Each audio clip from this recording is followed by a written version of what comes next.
Hi friends, ఈరోజు మనము ఇంకా చోలే ఇంకా పన్నీర్తోని కర్రీ చేసుకుందాం అండి. ఎలా చేయాలి ఏంటి అనే ప్రాసెస్లోకి వెళ్ళిపోతామా? హాయ్ ఫ్రెండ్స్, ఈరోజు మనం కాబూలీ చనా ఇంకా పన్నీర్తోని కర్రీ చేసుకుందాం అండి. కాబూలీ చనా ఆల్రెడీ నైట్ అంతా నానబెట్టేసుకున్నాను. మినిమం 6 to 8 hours నానాలండి. అవి వాటర్ మొత్తం తీసేసాను, వాష్ చేసుకున్నాను. ఇప్పుడు ప్రెషర్ కుక్కర్లో పెట్టుకుంటున్నాను. ఇది పెద్ద ఇలాచీ అండి, 2 వేస్తున్నాను. చిన్న ఇలాచీలేమో 3 వేసుకుంటున్నాను. అలాగే దాల్చిన చెక్క అండి కొద్దిగా 3 వేస్తున్నాను. 3 ఇంచులు చిన్నదే అది. లవంగాలు కూడా వేసుకుందాం. ఇందులోకి వాటర్ యాడ్ చేస్తున్నాను.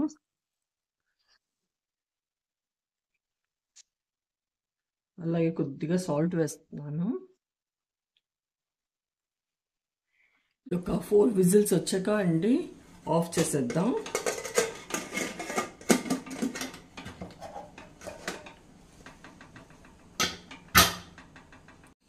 మూగిట్ పెట్టేసుకున్నాను అండి. స్టవ్ ఆన్ చేసేసాను. ఇప్పుడు ఆయిల్ వేస్తాను ఇందులోకి.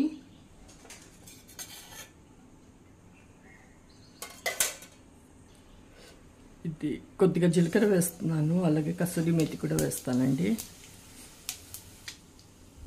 నేను 3 ఆనియన్స్ అండి కట్ చేసేసుకున్నాను. ఇది గ్రైండ్ చేసేసాను, టైం లేదనేసి. లేదంటే కట్ కూడా చేసుకోవచ్చు. ఇది మిక్స్ చేసుకున్నాం. ఇప్పుడు 3 ఆనియన్స్ అండి గ్రైండ్ చేసేసుకొని ఇందులోకి వేసేసాను. ఇప్పుడు మిక్స్ చేద్దాము.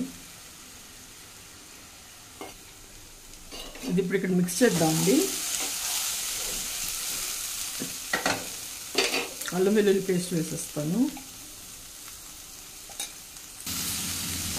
ఇది మిక్స్ చేద్దాం. ఇప్పుడు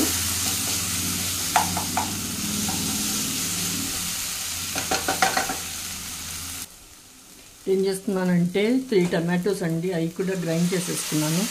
అవి కూడా ఇక్కడే వేసేస్తున్నాను. ఇప్పుడు మిక్స్ చేద్దాం.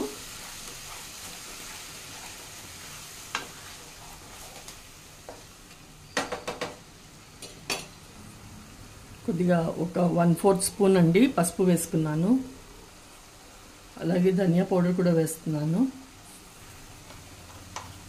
ఉప్పు వేస్తానండి, కొంచెం తక్కువే వేసుకుందాం. కారం కూడా వేసుకుంటున్నాం, 1 స్పూన్ వేస్తాను.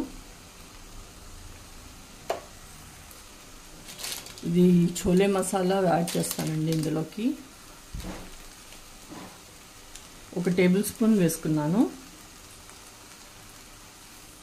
ఇది ఇప్పుడు మిక్స్ చేద్దాం.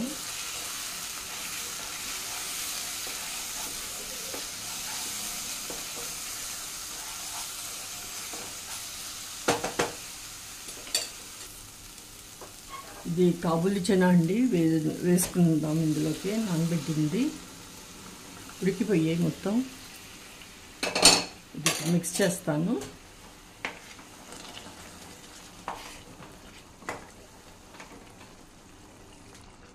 కొద్దిగా వాటర్ యాడ్ చేస్తాను.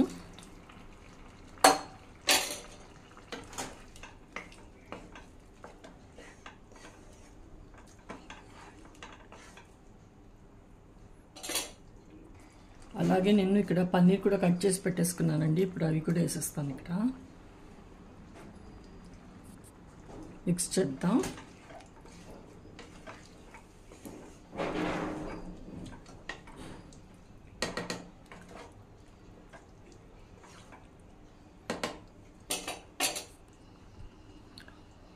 ఒక 5 minutes కోసం మూత పెట్టేసానండి.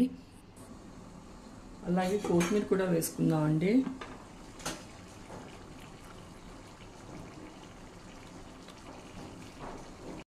అంతే అండి, కర్రీ అయిపోయింది. ఆఫ్ చేసేస్తున్నాను.